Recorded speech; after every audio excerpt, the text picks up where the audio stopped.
Hello and welcome to the Bovis and Outdoor Chronicles. My name's Jared. And my name's Garrett. We're two brothers who love the outdoors, and we spend most of our money and all of our free time on our adventures. From working all week to playing all weekend, we find ourselves surviving the week to live on the weekends. So who do we have in studio today, or on camera today? On camera in our studio, we have Mia Anstine. Anstine, like antler time. Yep, that's pretty convenient. So go ahead and say hello, Mia. It's Mia Anstine. Anstine. I butchered that. Anstine. You're putting the U in there. Well, I got it's okay. People call me Aniston and Einstein and all kinds of fun things. Yeah. Well, I even asked her how to do it, so that's just on me. That's embarrassing. Yep. You're not the first one. It's okay. Well, Mia, just to kind of give a little background how we kind of met with you or made this connection with you is Vormy reached out to us. They wanted to talk about their gear. Obviously, we're both wearing it. And after that really fun interview we did with Dan, we asked, well, who gave us your number, or who gave you our number? Yeah, who made the connection? Yeah, who made the connection? They gave us your name, so we reached out to you, and I'm glad it took a few times. Some sickness kind of set us back a little bit, but we finally got you on, so I'm pretty excited about it. Well, I'm happy to be here, and hopefully you guys can learn from me and I can learn from you, and we'll enrich in somebody's life. Mm-hmm. Yeah. So you run your own podcast, Mac Outdoors, is that correct? Yeah, I have Mac Outdoors, and I'm currently rebranding. You'll see it soon. It's Mia's Wild and Range report is coming soon. Wild and Range report? Yeah. Yes. Oh, I like that. Yeah. So where did Mac come from? So Mac Outdoors was Mia Anstine and Company, and that's partly why I'm rebranding, because I've had a message from somebody who has the trademark for Mac, and you can think of a giant hamburger. So I'm kind of having to rebrand, but it also helps me. I'm hoping it's going to help me to kind of refocus the podcast and more refine it so that people understand what it is, because that's something that I had quite often, was just like you're asking, what is Mac Outdoors? So there will be a little bit more of a definition just in the name of the show now. All right. And so as far as your podcast goes, and I've listened to, I don't know, probably 4 or 5 of them now, it seems like you'd like to talk a lot about Second Amendment issues is a good one. I do want to pick your brain about some taxidermy cleaning a little bit, and just kind of how much you do community involvement wise.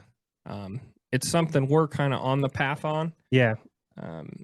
We're trying to join all these different kind of nonprofits and get involved in the community. I definitely feel like your level is a lot higher than us as far as the connections and the organizations that you are part of. So if you could dive into those, even of how you kind of got your start for this outdoors, and then how you got involved in these organizations, and to be able to hold your own company and podcast and be a writer. So I'll kick it away, I guess. Yeah, and so many people, I do a lot of things, and so many people are amazed by how many things that I do.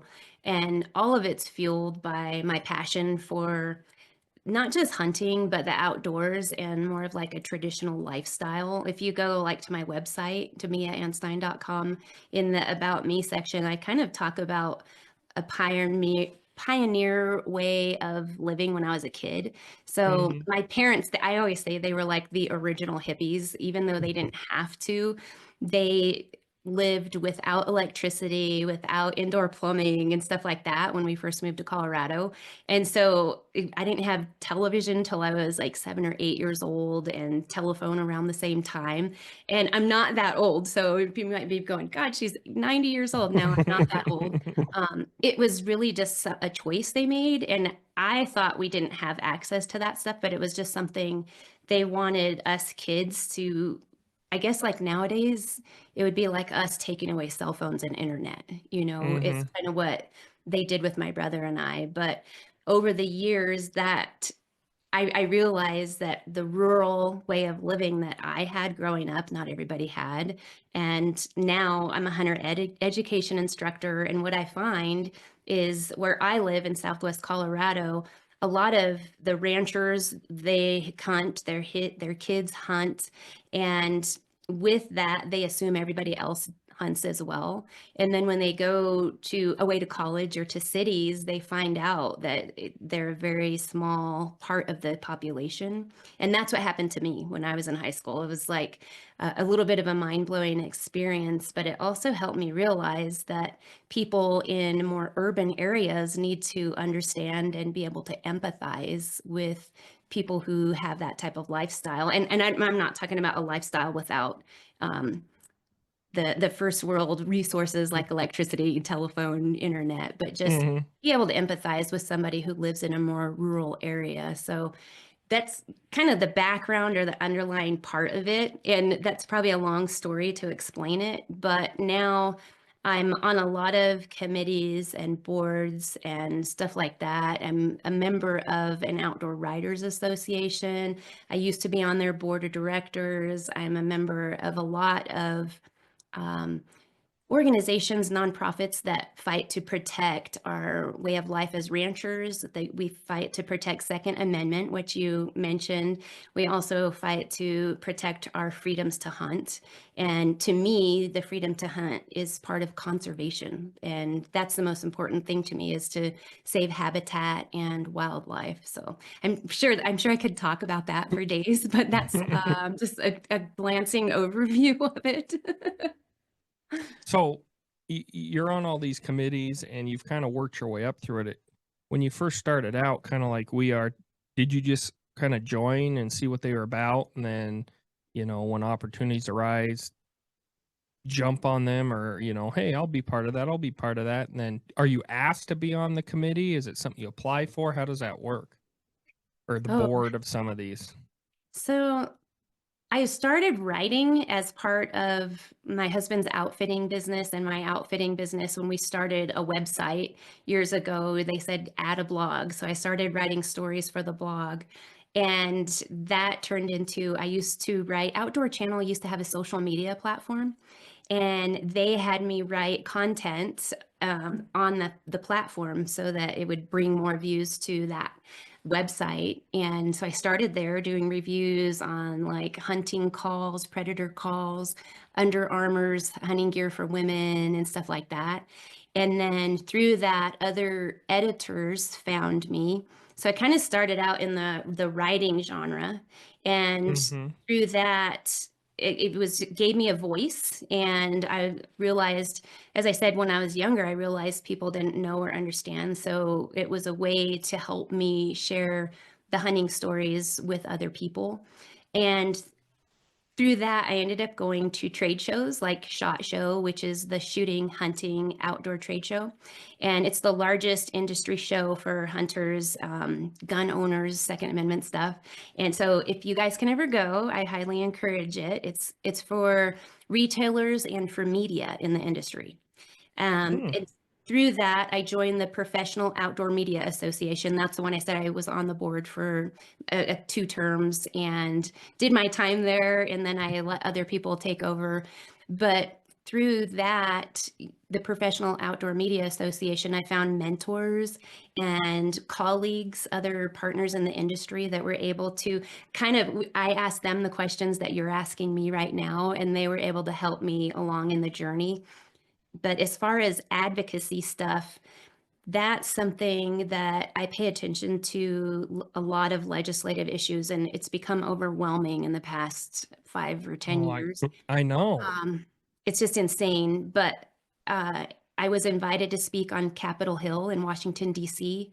And when I was invited to go there, I was terrified because I wasn't much of a public speaker, but I also was worried about anti-gun people maybe attacking me or attacking my family, stuff like that.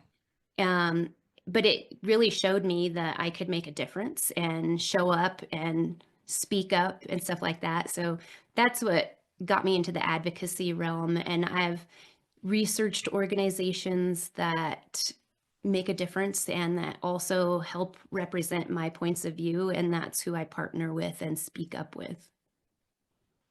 Yeah. That's fascinating. Makes sense. You're right. There's a huge disconnect between what we did growing up and like people in this country. I mean, this country is so big that like someone growing up in the city doesn't have the same experiences that we did, or we don't even have the same experience that you had, I guess, growing up without power and stuff. But to be able to find value still in that stories and try to provide that information to people so they can understand it and gain something for it. So all of a sudden they're not turning their nose down from it, but they're actually like, oh wow, that makes sense, or there's a lot of substance there to be able to communicate that. And it's kind of inspiring your story of how you kind of got thrown into the world and you didn't exactly know, like, I guess growing up without power and stuff, getting thrown into media now, because media is a whole different machine, you know. Yeah. So Yeah. being able to make that transition and then be successful at it is pretty impressive. Yeah, and I think something, as I said, it's something that's just deep in my heart is trying to make a difference. And really, a lot of what I do is to try to help others find their way into the outdoors because a lot of the barriers people put up when I do mentored hunts. I still have my outfitting license, but I don't outfit anymore. I guide for other people now. But when I'm guiding, it's all to try to empower, whether it's a man or a woman or even a kid, just to empower them and help them find their strengths in the world. And so a lot of that is what has driven me to where I am. And then you said, do people ask me? Also, yes, they do. A lot of stuff comes to me, and I just think God brings stuff to me. I really do. Like stuff just falls in my lap, and then I learn later the reason why. And if God takes me there, I'm like, okay. And sometimes it's good, and sometimes it's not so fun. But either way, I'm able to touch a lot of people's lives, and I think it's very important. So. Yeah, I think even when I'm watching and kind of researching on you, the the scope of the issues you touch is pretty wide. I know we talk about we're kind of in a niche market, but of the niche market, you've got a very wide span of your expertise on things. And you grew up on the San Juan River, you said, in Colorado, Yeah. and you're in New Mexico now, I live in right? Colorado. I'm on the Oh, border you're to New Mexico. So part of my ranch okay. is in New Mexico, but my address is in Colorado. Okay. So speaking of Colorado, I don't want to get too heated right off the top, but we did do an episode. We talked about some different bills, a few in Montana, and then I talked about one in Colorado, that SB 25003, semi-automatic weapon ban, if you will. Yeah, it's a form of ban. Yeah, yeah. Kind of living in Colorado, you guys voted the wolves in. I know that's Hot um, bait a issue. hot bait issue, and now we're banning semi-automatic guns. And we interviewed one of my brother's friends last week, where they're thinking of taking the moose out of Rocky Mountain National Park because they're hurting the beavers. Like in Colorado's had a lot of upheaval. Montana has, but not quite as much as Yeah. I feel like Colorado's gone through this metamorphosis and is really kind of tearing itself apart on some of these issues. Yeah, and so when I'm traveling and I do keynote speeches and stuff, and people always tell me, "Oh, in Colorado, you guys have this or that." Well, what I say to you guys, and my son-in-law and his family are from Montana. I have a lot of friends in Montana, but it's like coming soon to a state near you. So I Yeah. know. you guys have been inundated by a form of non-residence that Colorado was flooded by a few years ago. And what happens is they fled their state because of similar issues happening there, but they don't understand when they're voting that they're voting for the same issues they left behind. And so that's something that I encourage people to really educate themselves on what they're voting for, and not just the person, but the issues that they stand for, because it's not about abortion or a right to life or a sex change. These people can stand for something that's an anti-wildlife issue. And you mentioned the gun bill. That gun bill is something that just puts a limitation on law-abiding citizens, and it's not going to make us any safer. All it's going to do is require us as hunters to jump through hoops to go and hunt. So if I want to go hunt ducks with my Benelli Super Black Eagle 2, I'm going to have to go take a class.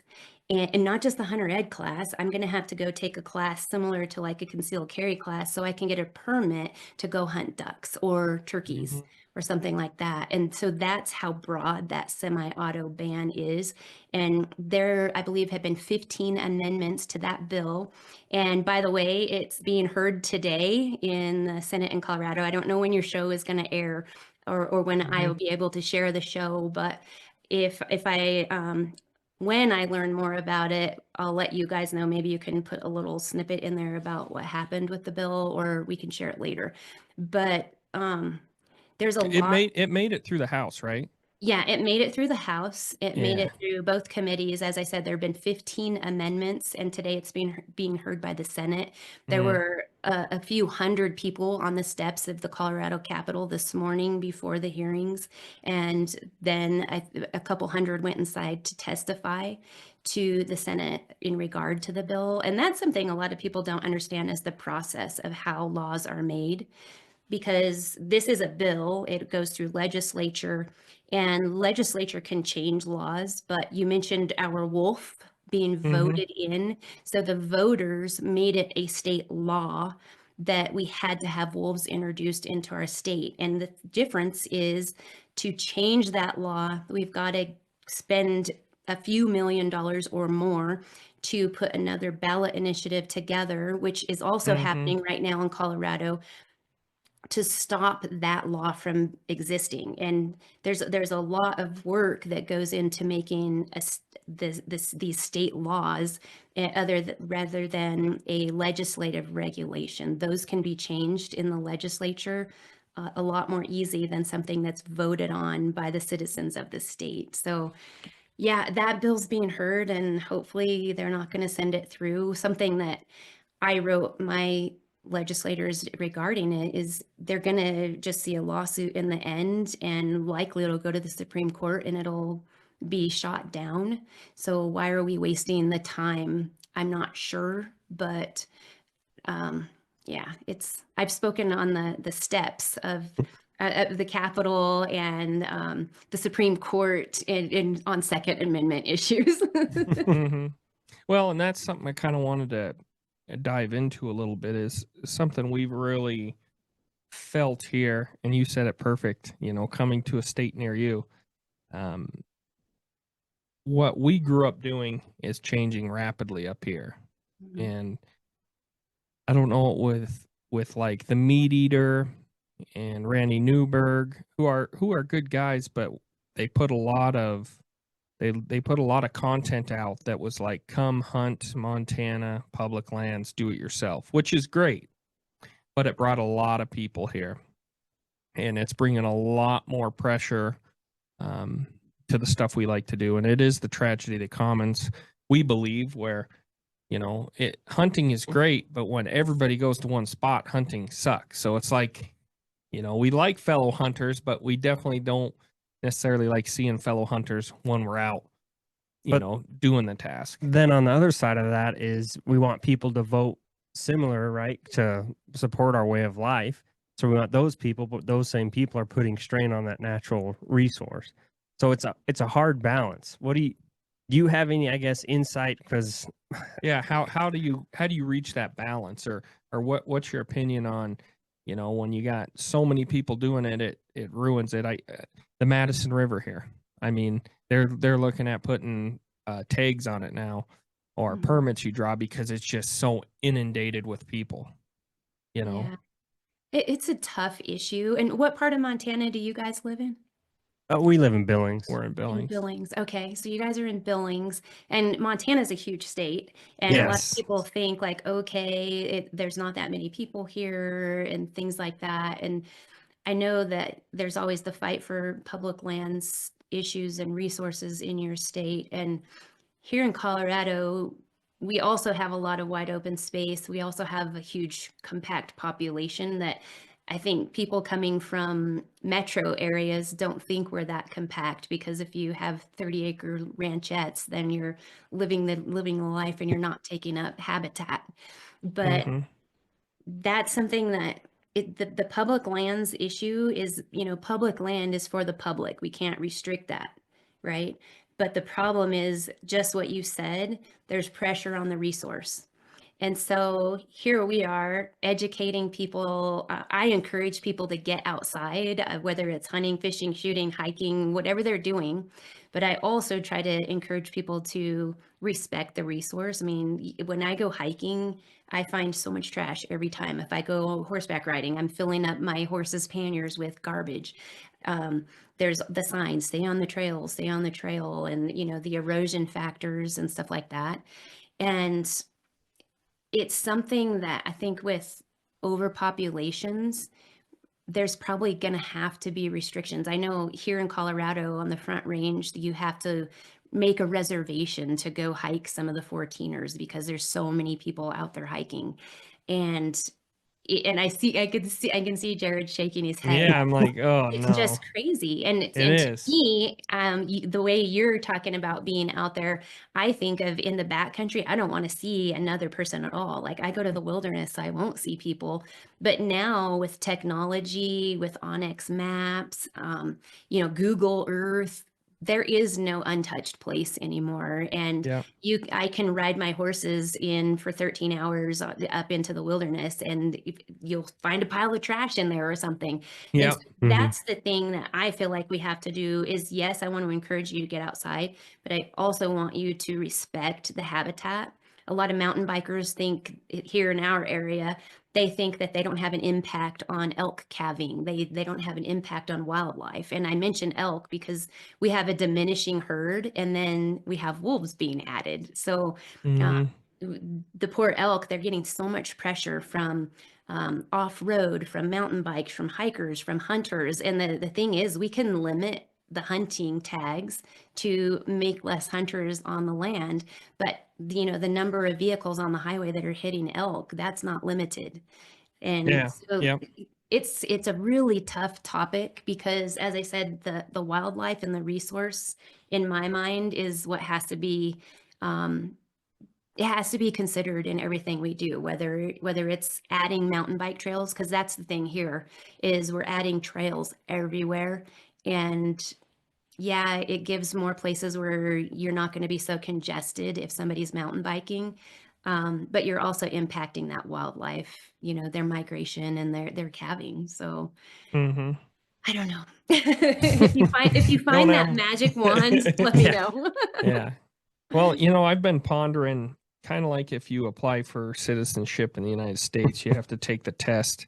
I'm thinking they should do some sort of statehood test where if you want to move to Colorado or move to Montana, you have to take and pass this test that says, hey, this is how we vote. This is why we vote, and not necessarily make people vote that way, but at least they know where it's come. Educate them. Mhm. You know what I mean? Like this is the balance we're trying to hit. If it looks great if you're a mountain biker to move here and vote a bunch of mountain bike lands in, but then the elk that you want to see or the deer or the pretty meadows that you like to hike up to, those get diminished because now we have mountain bikes everywhere. So there is a Mhm.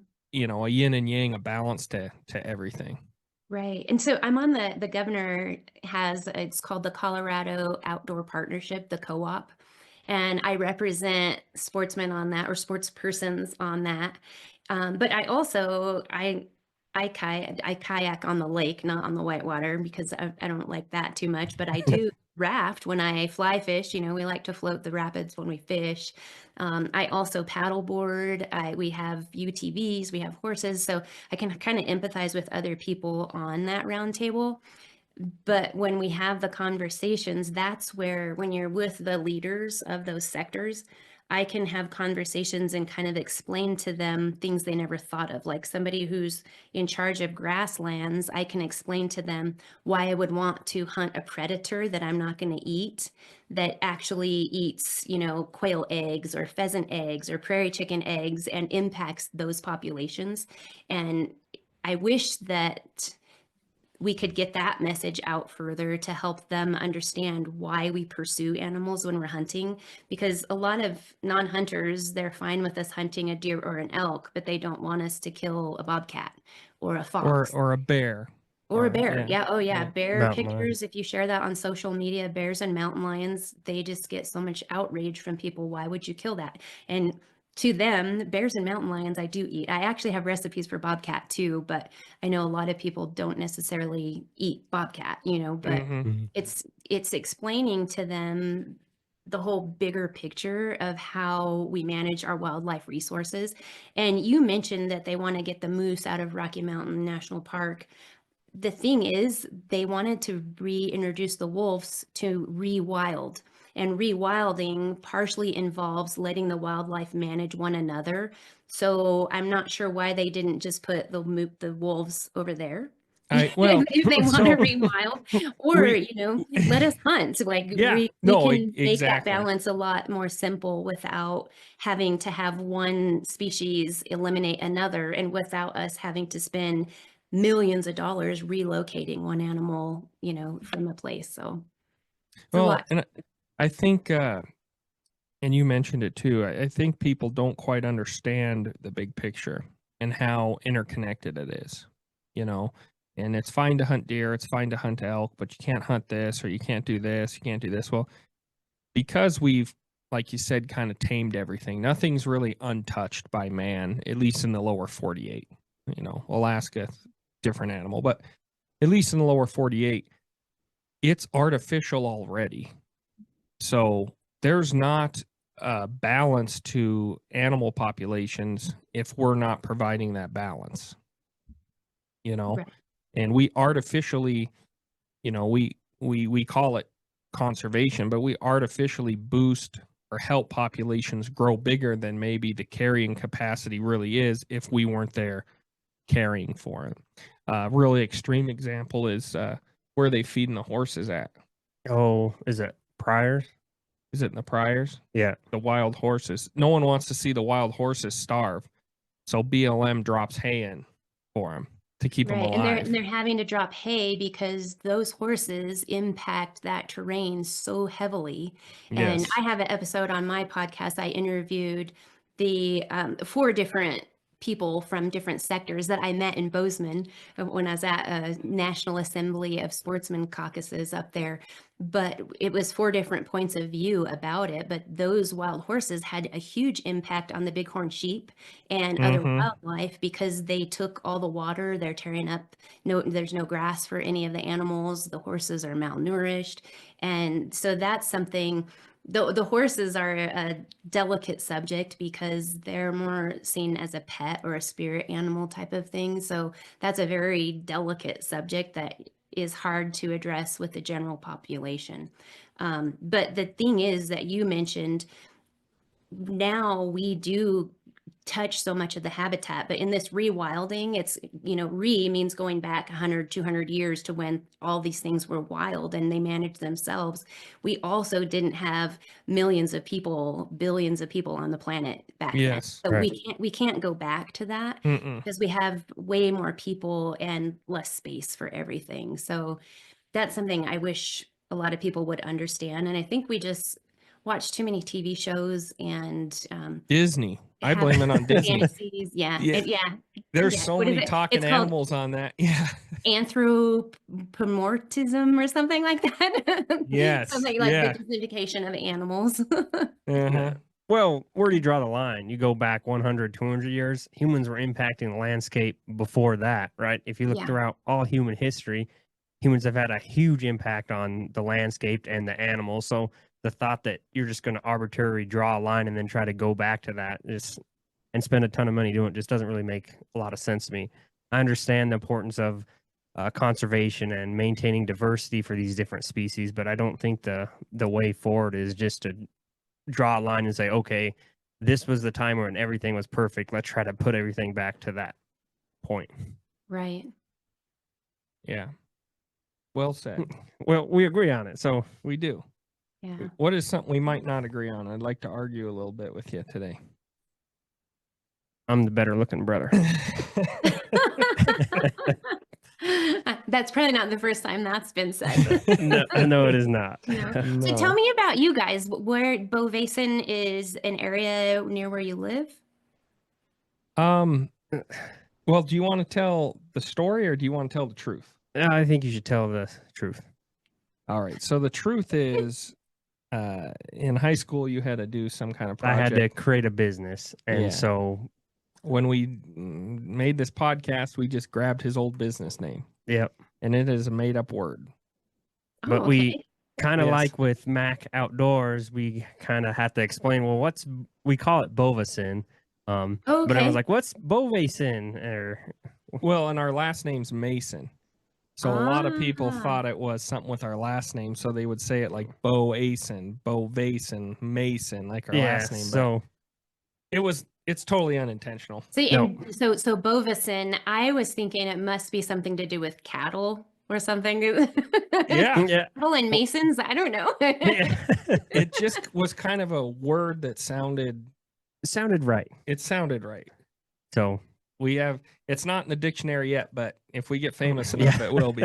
It will be eventually. Yeah. And so your outdoor chronicles is a lot of that hunting, focus, because you were mentioning how broad my focus is, and everybody always Mhm. tells me to niche down, but really all of it's intertwined, so I haven't niched is. down. Yeah. So actually how this started for Garrett and I is we would go on these adventures. It really, I drew a mountain goat tag in Montana, which is like one of the big three up here, right? And we did kind of an incredible trip. It was what 5 days? 5 days? 5 days. Yeah, we did 55 miles on foot in 5 days. October was it? Late October, above 10,000 feet. You know, Wow. there was some, I don't want to say life and death moments, but very Touch and go. touch and go. Yeah. We were very focused at the time. But what we noticed is we get back from these trips and it's kind of like rock climbing. Once you climb a steep edge once, you want to keep climbing steeper and steeper, right? So we were going on all these adventures and we'd come home late Sunday night and our family would come meet us at our house to hear our stories. Like, what was this weekend? And we're Mhm. like, why don't we just start recording them? So that's kind of how it started was we just were telling about our adventures we were going on and it slowly is morphing more into, when we go on a big trip, we'll talk about it. Yeah. But it's also really opened doors for us, interviewing different people on their different point of views and their different expertise, whether it's from fish and game or CEOs of, clothing companies or what's another one we did? Some outfitters we've done. Map maker. So it started out Yeah. almost as like a selfish project where it's like, well, let's just get our stories. And then it kind of blossomed into like, I've grown so much as a person. He's grown as a person, just being able to make these connections and talk to people. And this is what I'm passionate about. This is what I love to do. I go to my job 9 to 5, so I can have these adventures on the weekends. So really having the podcast as a vessel to kind of share it and then be able to connect with other people that enjoy the same thing. And then also kind of talking a little bit about like laws and voting and stuff, getting information out there, because before we were really involved in it, we were just like, oh yeah, they did this. Oh yeah, they did this. And it wasn't till like we got involved really in the podcast. We're like, we got to pay attention because things are changing. Shit's happening. Yeah. Yeah. I sat on the first last year, the first what am I trying to say? Fish and Game Commission. And I was rather disappointed. I really was. I thought I was ignorant to it. And when they voted on issues, they didn't really have any data. It just seemed like kind of a pseudo popularity contest almost. And stuff got voted on and regulations got changed. And I just was like, what did I just witness? Yeah. Where's the science? It was more like, oh, we just heard from these people. So it was just kind of eye-opening in that process.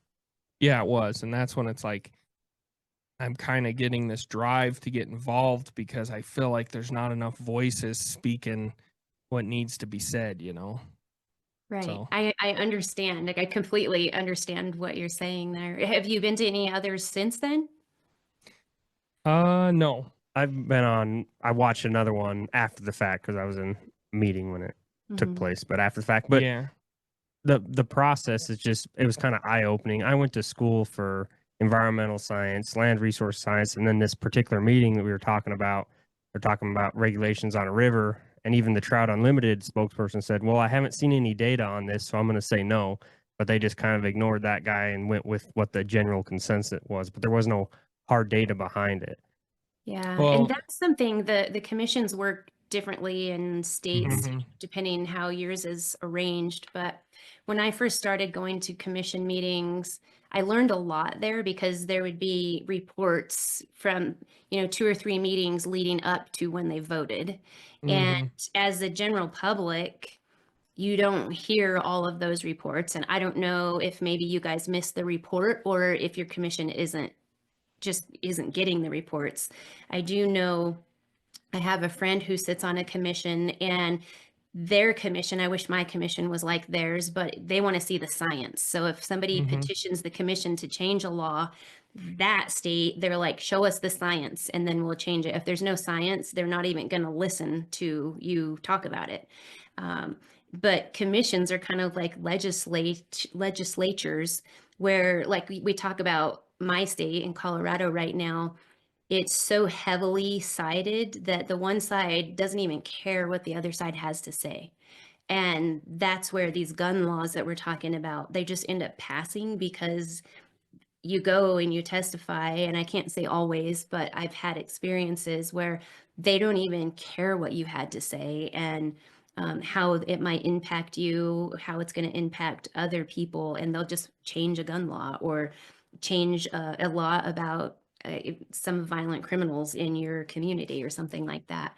And so in New Mexico right now, they're making a rule because they didn't have it, that there has to be a sports person on their commission. Well, is there a rule that they have to have a hunting license for X amount of years, or that they have to have proof that they've hunted yeah. elk, deer, or something like that? What Because qualifies as a sports person? yeah, because we've Yeah. had that in Colorado. We actually had one guy resign that was allegedly a hunter, and he might be, I don't know. I didn't see the proof of it. He held a hunting license, but anybody can buy a hunting license. Mhm, If you go take hunter education, you can get a hunting license in Colorado.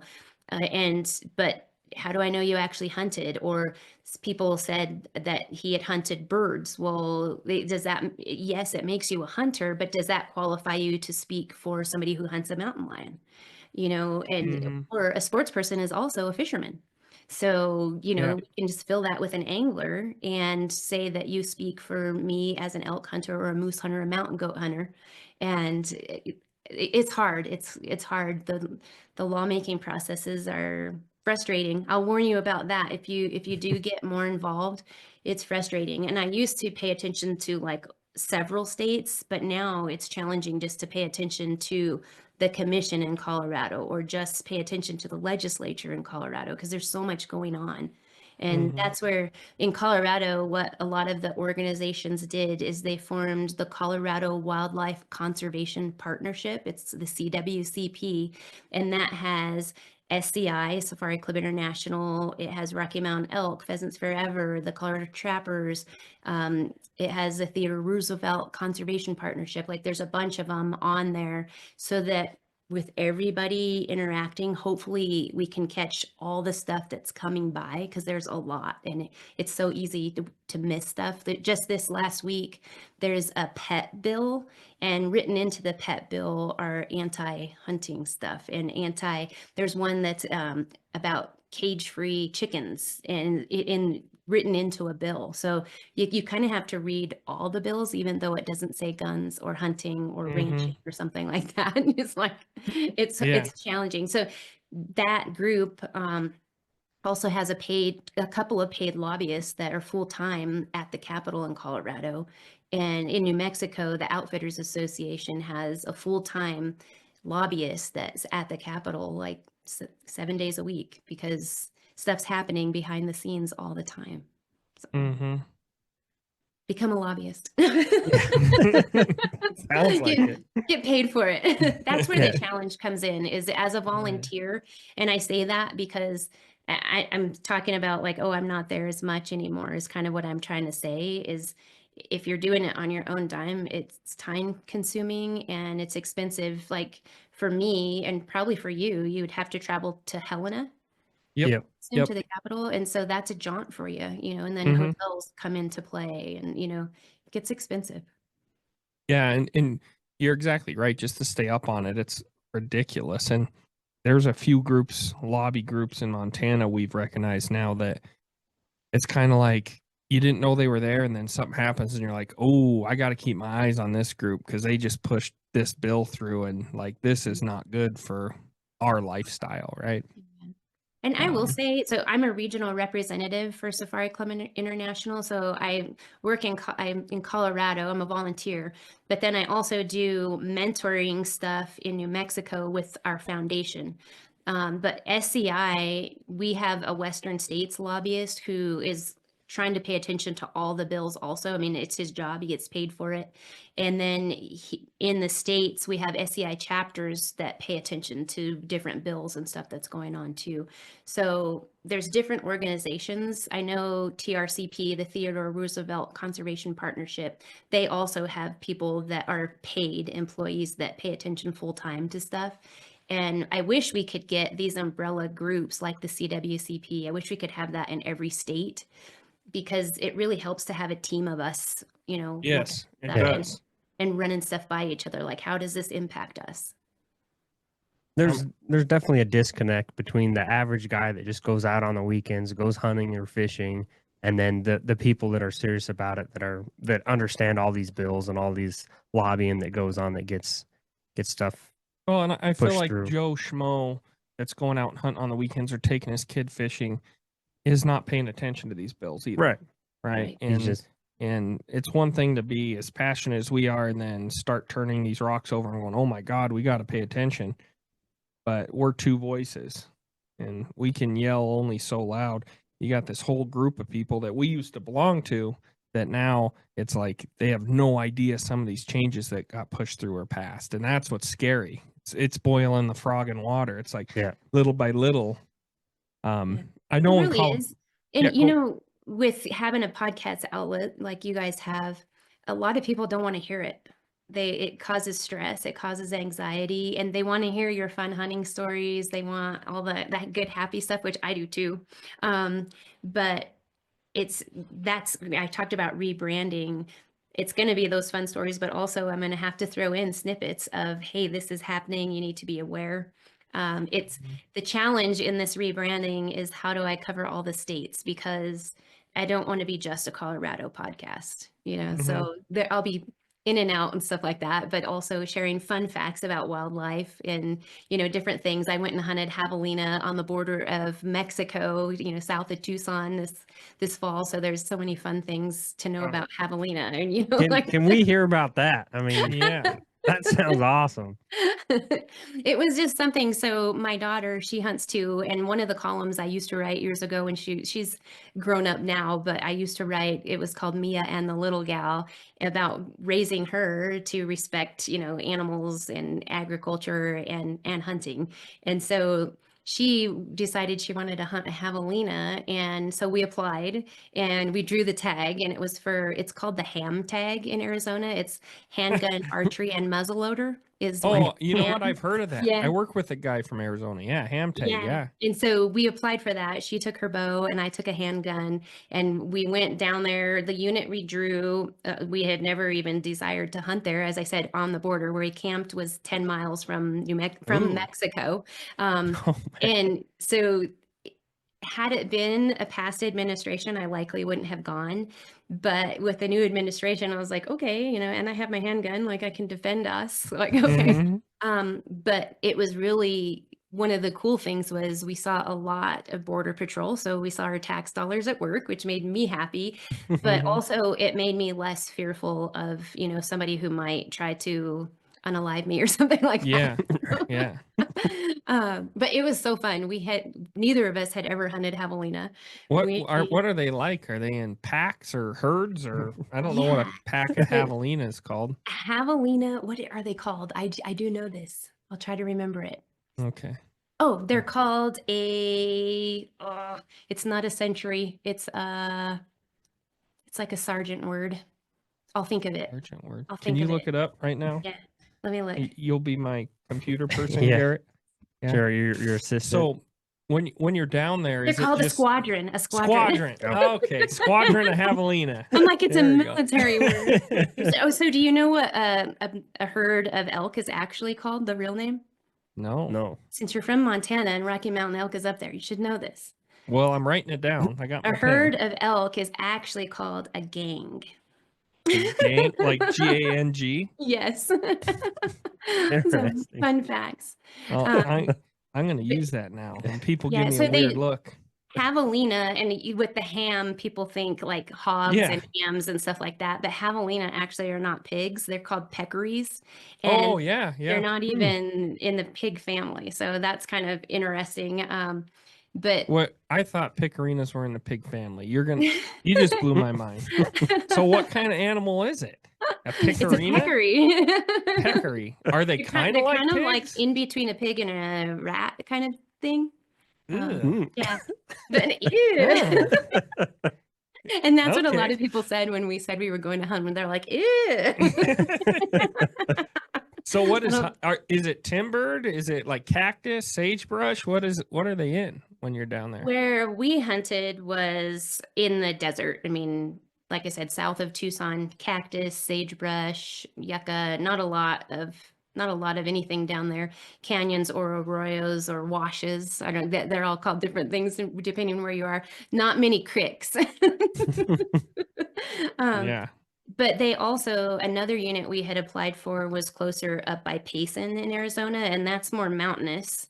And so they can be in different types of habitat.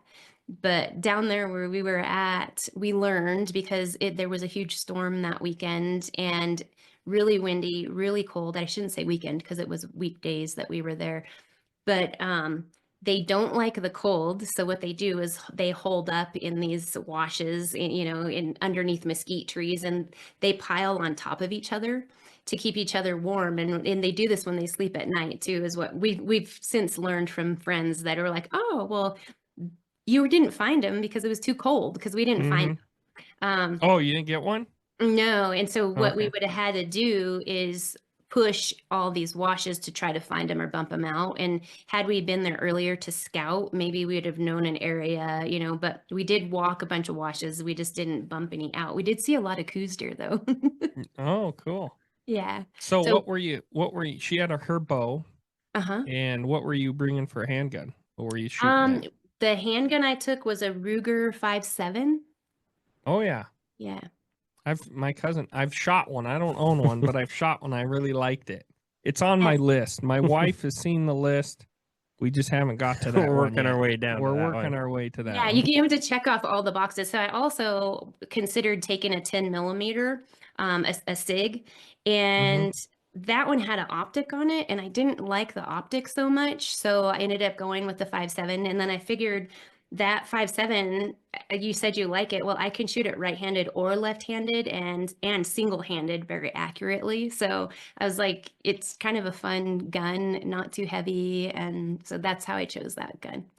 And they carry quite a few. Is it like 22 you can put in it? Yeah. Yeah. Yeah.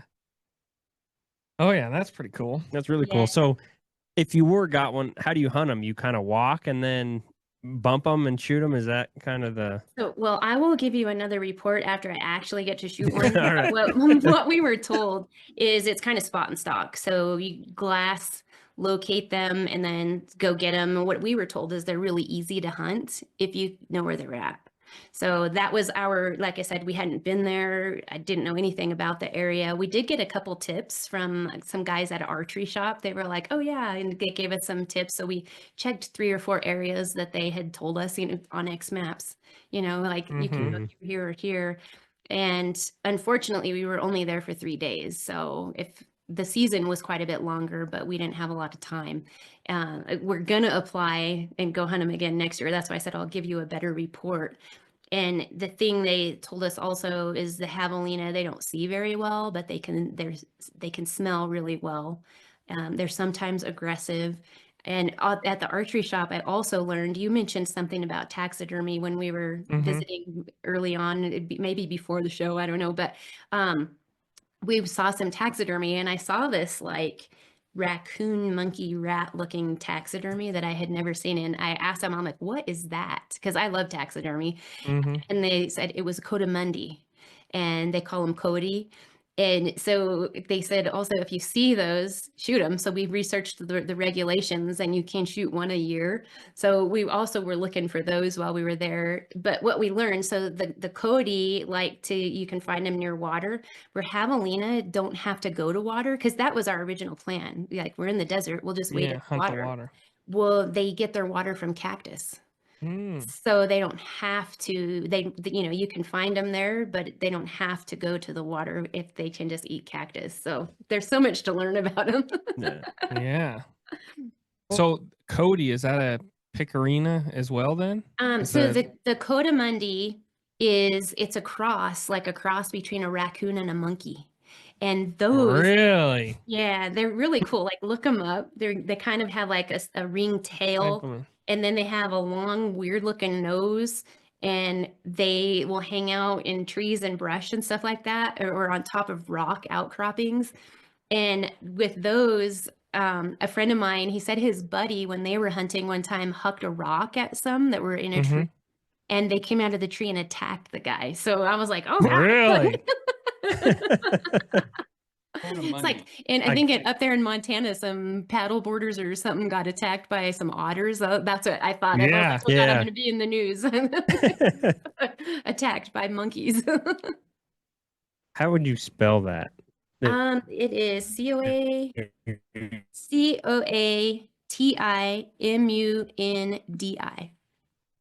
Oh no, we froze up again. I know it's going to come back. I'm not turning it off. Oh, there we go. There you are. I'm like, I'm not going to turn it off. They're going to be back. So we did find the coatimundi, and it does look like a weird anteater, monkey, raccoon, lemur looking thing. Yeah. So hopefully I'll get one of those when we go back too. Yeah. Are you gonna get it mounted if you do? Oh yeah, for sure. Yeah.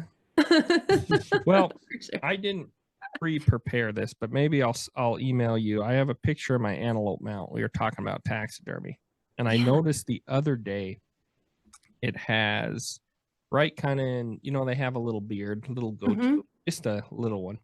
It's got these like little tiny brown specks all over its hair down there, and I can brush them off, but I don't quite know what it is, and I don't want to like spray it with stuff and like ruin it, so I'm. Yeah. And so you saw some of my stuff about how to clean taxidermy. Yes, I did. Yeah. So that we could probably do a different interview about taxidermy. We had a moth infestation. And that's why I had to learn how, and what I saw, I'm wondering about your little brown specks, but the little browns, if you could put something like a white sheet or something or paper under the mount to see if anything falls off of it.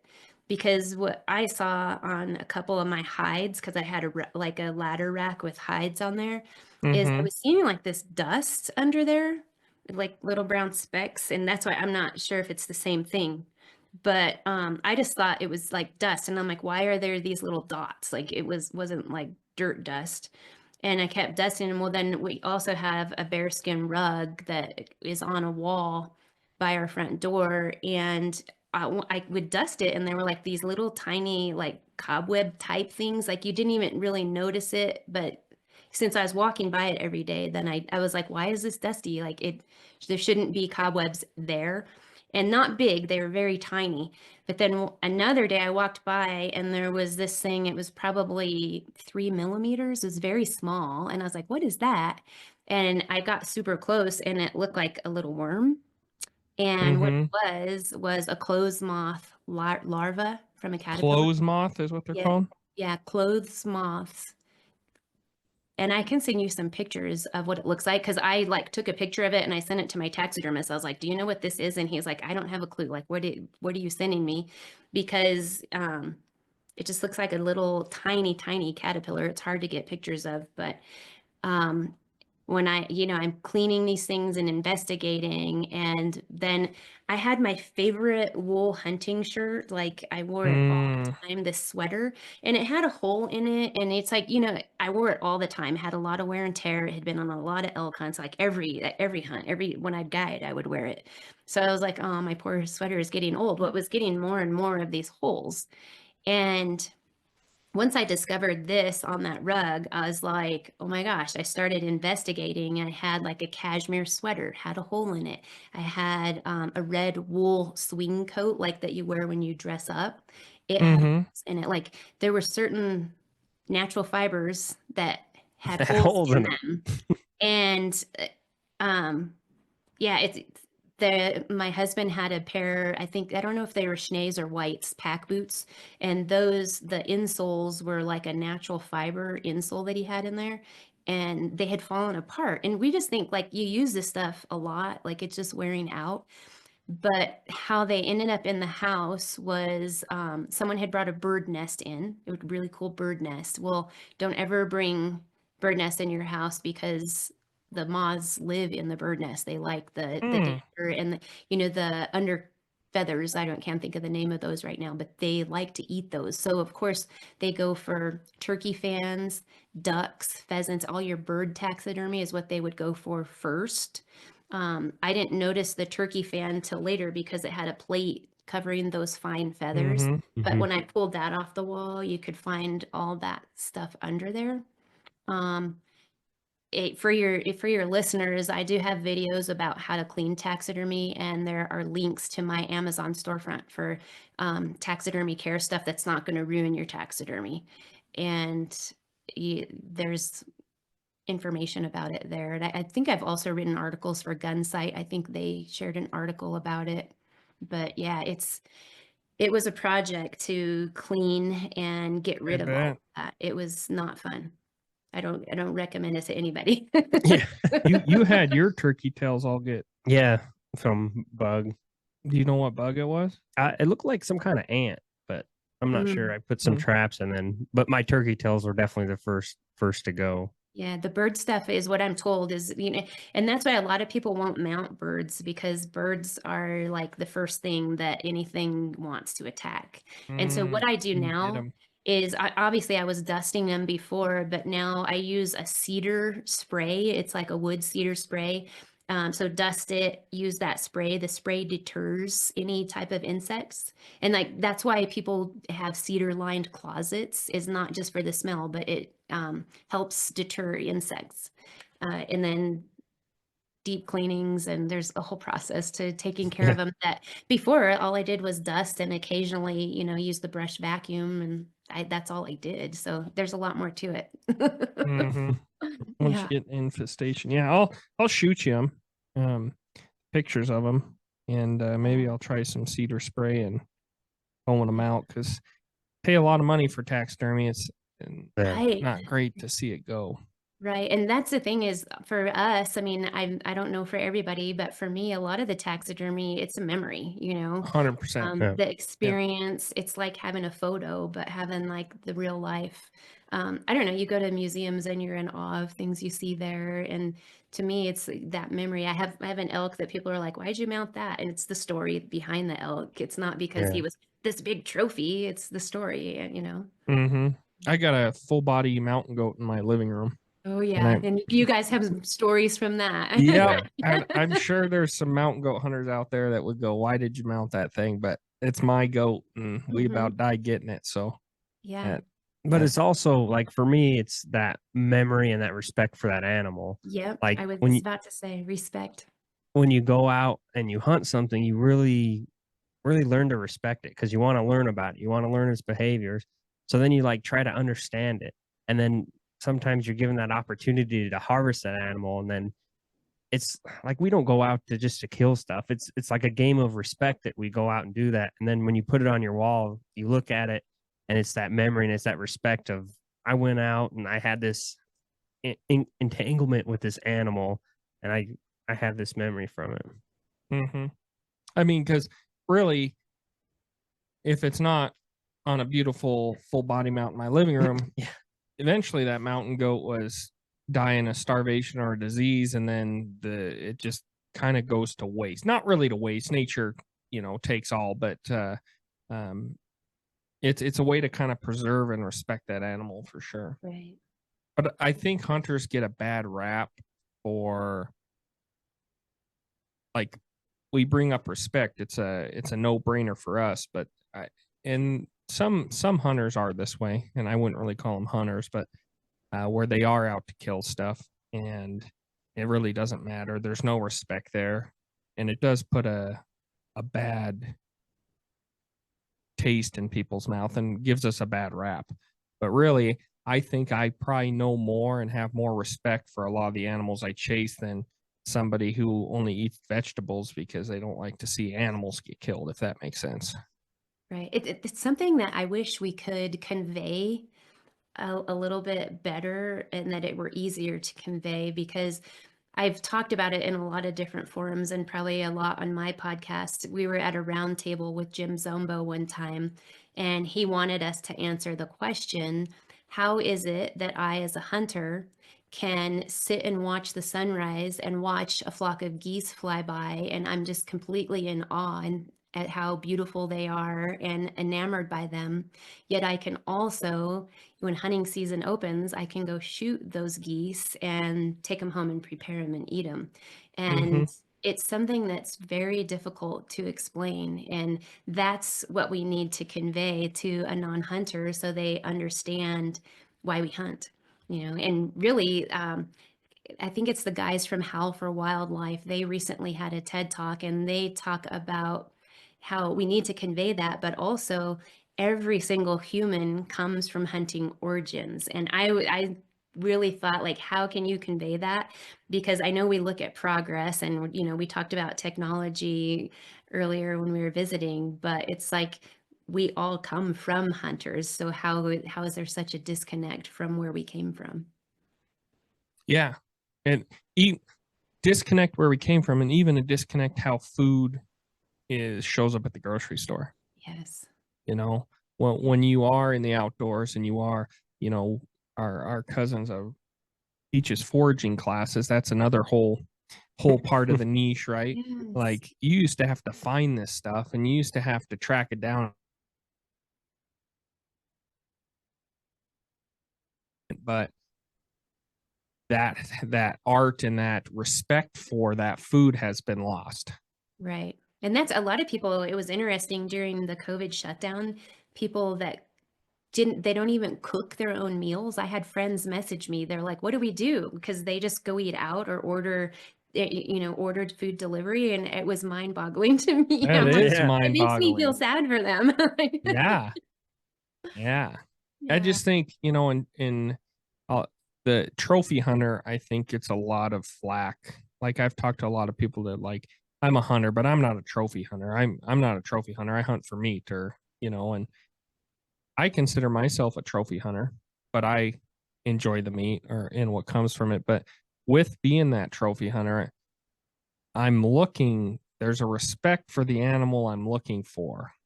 Like, I can really appreciate a 5-6 year old mule deer way more than somebody driving by and seeing a deer in the field.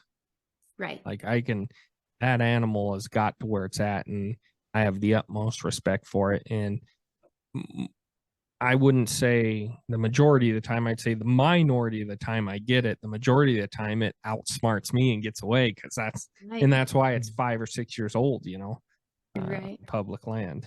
Yeah, those smart ones, they do grow to be older. And something that's happened is the anti-hunters have demonized the word trophy. And Shane Mahoney, he said if we could just get rid of that word, it would do us all a lot of good. But the thing with the word trophy is, like, my idea of a trophy would be different than your idea of a trophy. But also, you said you're a trophy hunter. That's what made you go climb those 10,000-foot peaks and hike however many miles you said you guys hiked to try to get to that goat. You put work in, and then you had a reward at the end. What a lot of people don't see, and you just mentioned it, is a lot of time we put the work in and we have nothing but tag soup to take home. Yep. We don't Yep. get to connect all the time. And that's something that a lot of people don't understand. But also like trophy, you know, I hunted like here in our area where we elk hunt locally, like you can get it over the counter rifle hunting license. And it's kind of like you see an illegal 4-point bull.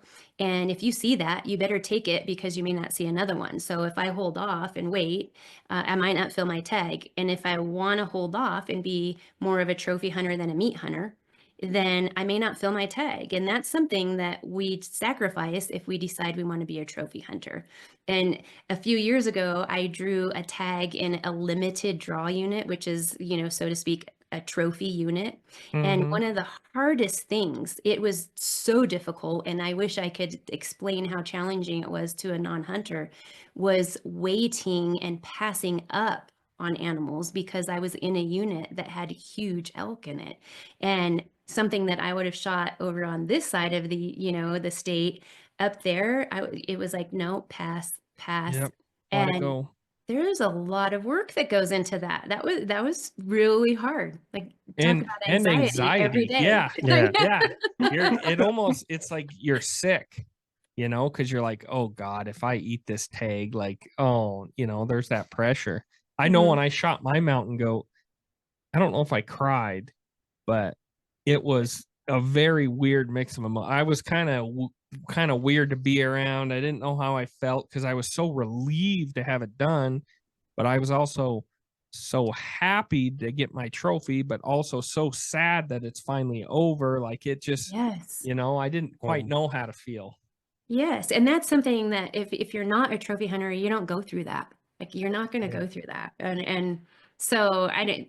The trophy word's a tough word. Yeah, it is. It is a tough But word. what it is kind of a stage of hunting. Like when you're a beginner hunter, your goal is to see wildlife, have potentially fill your tag. Then you have the stage where like, oh, I shot a forky deer. Now I want to shoot a 4-point. Or if you're hunting a mule deer, you're going to want to shoot a 4x4, or something bigger, something more mature, something that 5-year, 7-year-old deer. Like, we go through those stages, and then and you talked about having hunts where your tags are not filled, and that's like a sportsman stage where I just want to be out there. And that's where that letdown of tagging your goat, like, oh man, now it's done. And those are stages that a non-hunter won't understand, but it's stages of hunting. And you might go from one and back to the other, and back and forth. But to me, that's what I love about hunting, is going through those different experiences. Like I said, with javelina, I've never been there. Like, I just wanted to see one. Yeah. And now this next year, if you go back, you'll be that much wiser and that much better. So fun. Yeah, it's my wife, when we first started dating again, that was something she's learned now, but it was like, you're going again? You've seen them all the time. We have them in our yard. And I'm like, it's not about getting one. It's about finding the one. Right. And you see the world differently when you're hunting than when you're hiking too. Yes. Yeah. Like, Oh yeah. the world is different, and you experience the wildlife differently when you're hunting. So it's, yeah, with all my non-hunter friends too, if we're ever going somewhere, I'm like, oh, do you see that? Oh, do you see, it's like a sixth sense or another ability you get where you do see the world a lot differently. Yes, absolutely. And so I'm guessing the goat hunt has been your favorite, like, all-time top of the list hunt.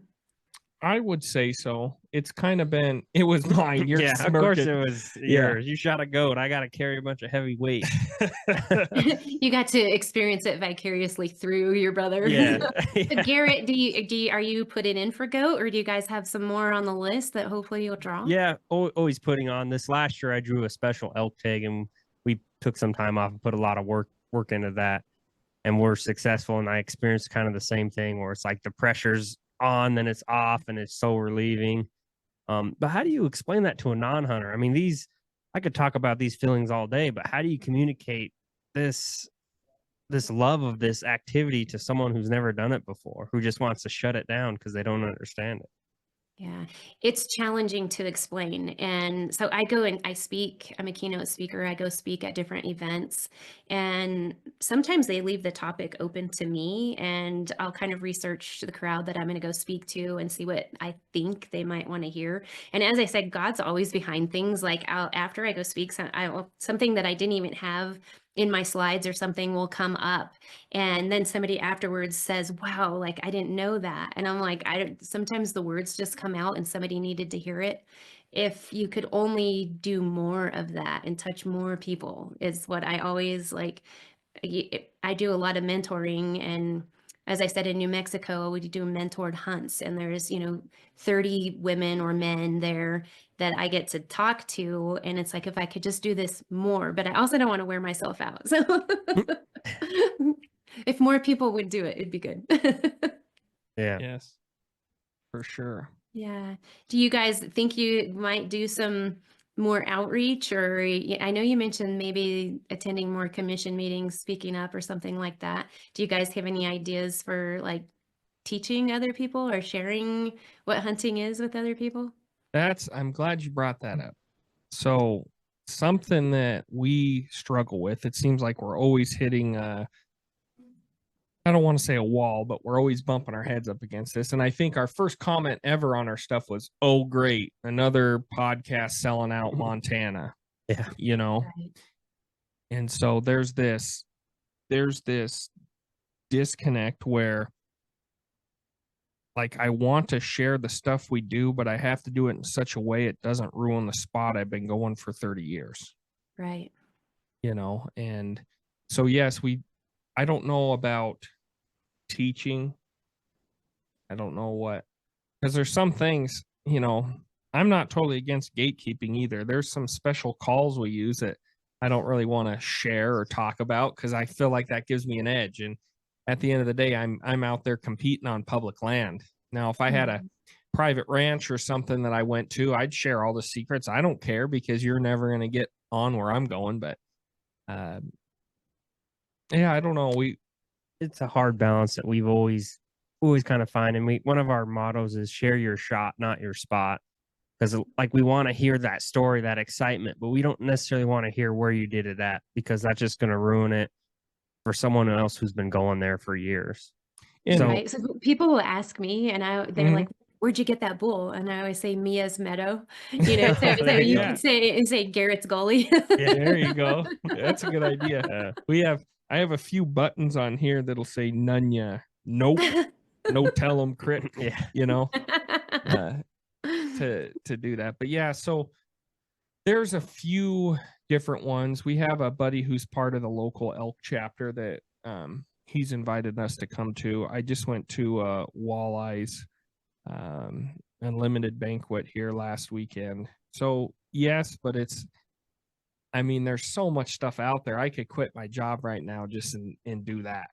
Right. Unfortunately, I can't. Yeah. Right. But that's why I warned you, like getting involved in policy stuff is like it can get expensive. I generally like to encourage people. I'm like, please go do this, please go do this. But also, like, you have to have a balance, because you're going to give up some of your hunting areas. And that's something, when you said that, when we were outfitting, what would happen is people would book a hunt, and like one or two guys would come on a hunt. We'd take them hunting, show them the spot, how to hunt the area, so they would be successful, because we want you to be successful. But what would happen is the next year they'd come back with like 6 of their buddies, and all of them are hunting the area. And so then that precious area is overrun by people. And is that illegal for them to do that? No. Is it ethical?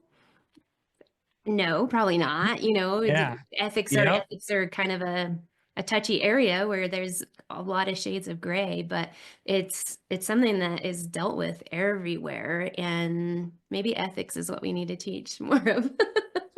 I wouldn't mind that. We've talked about that quite a bit, maybe doing an episode on like the 10 commandments of a public hunter.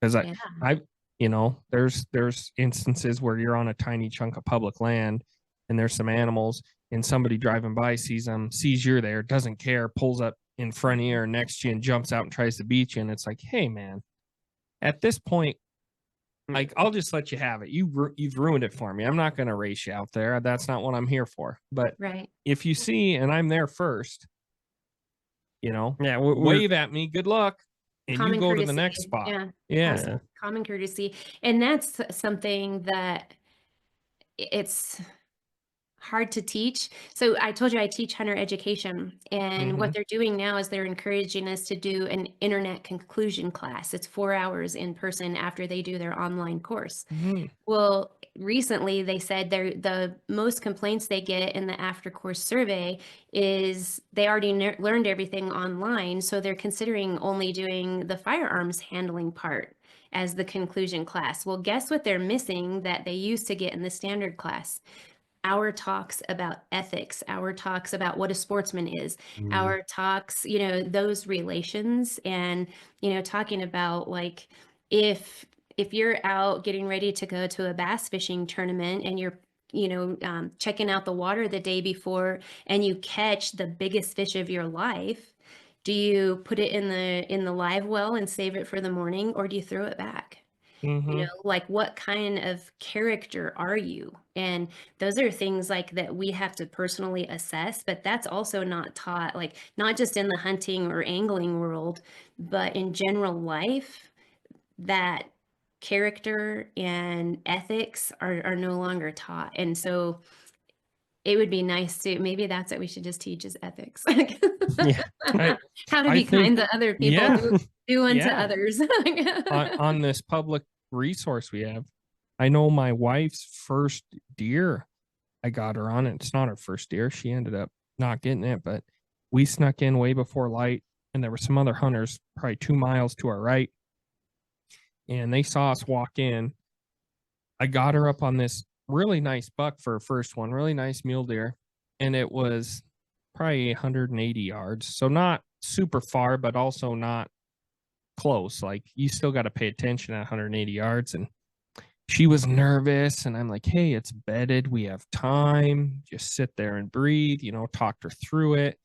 And then all of a sudden it jumps up, and I was like, what the hell? Like, it's not us, the winds get everything. And I look, and there's those hunters, they tried to get around us and ran up right underneath, and we watched what should have been her first deer run over the hill. And it was Blew like, it out. Nobody got a deer. and nobody got a deer, right? Yeah.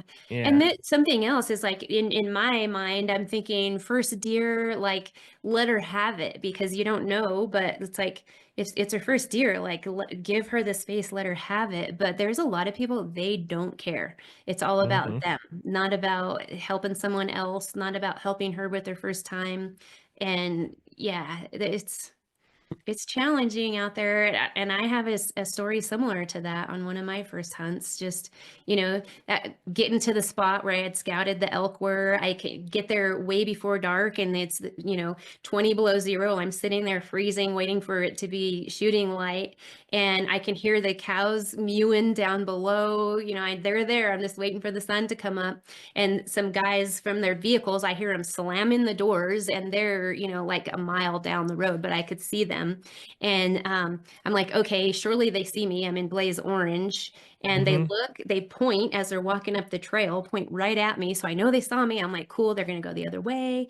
And then nope, they just came straight up, straight over. And of course, pushed all the elk away, And it's like, they didn't even know the elk were ever there. They knew I was, but they didn't care, And so they blew it for both of us. And I've heard so many stories like that. And it's like, how do you teach people to be kind? I think you're right. I think it's through ethics, because with hunting and fishing, it's a natural resource, and with the increasing population, it's under more and more strain. So more and more strain and bad ethics, that's just going to lead to a lot of frustration and pretty much the end of outdoor activity. So I think you're right. I think that ethics, if we could teach that to more hunters, I think that's the way of the world. It's the way of the world. We have to be nice, Yeah. and that's the thing too. Like I mentioned, the ham hunt. It's like, handgun hunters, be nice to archery hunters. Archery hunters, be nice to muzzleload hunters. Like, we're all hunters. Like, let's work together and figure out how to make it a better place and save hunting. Yeah. Exactly. Yeah. Well, we've been talking for about an hour and a half, and Mia, I could talk to you for another hour and a half, 2, 3 more hours. But I'm sure you have a life to get back to, and I know my wife's probably wondering where dinner's at. So That's I don't know if you heard my husband. He's probably wondering where dinner is. I texted him. I'm like, shh. Be quiet. So But yeah, I would like to have you back on my show. I know I asked you a couple questions, but it's hard to have back and yes, forth. And yeah, I don't want to monopolize your time. So I'll have to figure out a time to interview you guys. yeah, And we'll set it up. Be yeah, I asked you, like, I know your name now. It's not about cows. good. Yeah. I don't know, maybe that's a niche we haven't tapped into yet. Maybe we'll start talking about cows. Yeah. Fits with the name. I talk about cattle. It's like you guys, you talk about so many things. I don't know how to niche down. No, there's value in all of it. Yeah. Yeah. Yeah. If you have any questions, reach out. And for your audience, you can look up Mia Anstine and you'll find my website or social media or whatever. And Mac Outdoors is going to be changing names. So you can look it up too, listen to past episodes. But in the future, you can find the future name on the Mia Anstine website. So Awesome. yeah. Awesome. Yeah. So And check us Jared, out. Yeah, go on. Jared, with your taxidermy questions, email them over, and if I can help, I will. I will. Yeah. I sent him to my taxidermist, and he's like, I have never seen those, so Yeah. I'll send them to you, and maybe you'll. It could be too, like maybe it got bumped and somebody flicked some dirt on it. That's fingers crossed. I hope it's not Yeah. some sort of bug, but Yeah. well, check us out on TikTok, Instagram, YouTube, Instagram, Facebook. Not yet. I'm gonna keep saying it till Yeah. you get one. Well, you can get a Facebook Yeah. too. Did you know that? Yeah. It's for everyone. Be sure to share your shot, not your spot. Thank you again, Mia, for coming on and letting us Pick your brain. Yeah. I really enjoyed the conversation. And we'll hook up again and come on your podcast. I think this will be good. And if you're ever up in the 406 too, maybe we can do some kind of collaboration or go on some trip together. So, Absolutely. Same goes for if you head down to Colorado. Let me know. I'm in southern Colorado though. A lot of people say I'm in Denver, and I'm like, well, good for you. Like, Denver's far from me, but Yeah. yeah, All let right. me know. And as I said, if you need any help or anything like that, please reach out. Oh, I had one question I didn't get to Yeah. ask. I know we're ending, but I have to ask this one. Is there a club or organization or anything you would recommend we join would be a good first one to join to start, becoming more part of this conversation we're having? I would say it depends on what you're looking to get out of a club or what you're looking to put into a club. I tell everyone, I think every hunter should be a member of SCI. And I say that because SCI fights to save your hunting rights. Like they have attorneys on staff. They're the ones on the ground fighting nationwide and worldwide for hunters. Like they're first for hunters. And I'm a member of Rocky Mountain Elk Foundation. I'm a member of National Wild Turkey Federation. I'm a member of a lot of organizations, and you can find that on my website too. Like I'm a member of a lot of them, but without the hunters, a lot of the other ones don't mean a whole lot. I mean, they're still working to save habitat. They're working to, support animals and stuff like that. So those are important too. Something that I would say is check out like your local Rocky Mountain Elk Foundation chapter and see what they're doing in the area. The one here, I don't know that they're actually doing a whole bunch. So like an SCI chapter, when they have their fundraiser, they get all their money. They keep 70% of their funds from their fundraiser, and they pick and choose what to do in their community. So if there's homeless people, they can support homeless. They can, feed the hungry. If there are youngsters that need to learn about hunting, they can take them hiking or kayaking or taking them on a pheasant hunt or stuff like that. So they pick and choose what their community needs. And I really like that a lot, because it's not as though somebody in another state is telling me what to do in my area, if that Mhm. makes sense. So that's Yes, kind it of does. how I've become so heavily involved with SCI, is because of that. Like I said, in New Mexico, I go and I mentor other hunters because I'm a mentor. If you, I don't know if you want to teach people, if you want, there's the Mule Deer Foundation. They put in guzzlers for mule deer down here in New Mexico, and that's something a friend of mine's on their board of directors, because he likes to provide more resources and a better habitat for those animals so that he can hunt them more. So there's different things you can do. In Arizona, there's a pronghorn. I can't think of the name of the antelope thing down there, but they go and they tear out fences and put wildlife safe fences in, so there's different things to look for in an organization. Maybe you just want to go to a banquet, then see whose banquet you like and go attend their banquet. So there's a lot with the nonprofits. There's a lot of different aspects to them. As I said, I'm a member of a lot of them so that I can just support them financially in maybe cleaning up marshes so that we have more ducks, stuff like that. Mhm. So. All right. Cool. I'll be sure to check out the SCI. Sounded pretty up my alley. Well, that was it. sure. Sorry, I All right. interjected with it. All right. Sorry So to you can sidetrack you finish from back in closing out the episode. show. Yep. Well, thanks again, Mia, for talking with us. And as always, we will be Surviving the week to live on the weekends.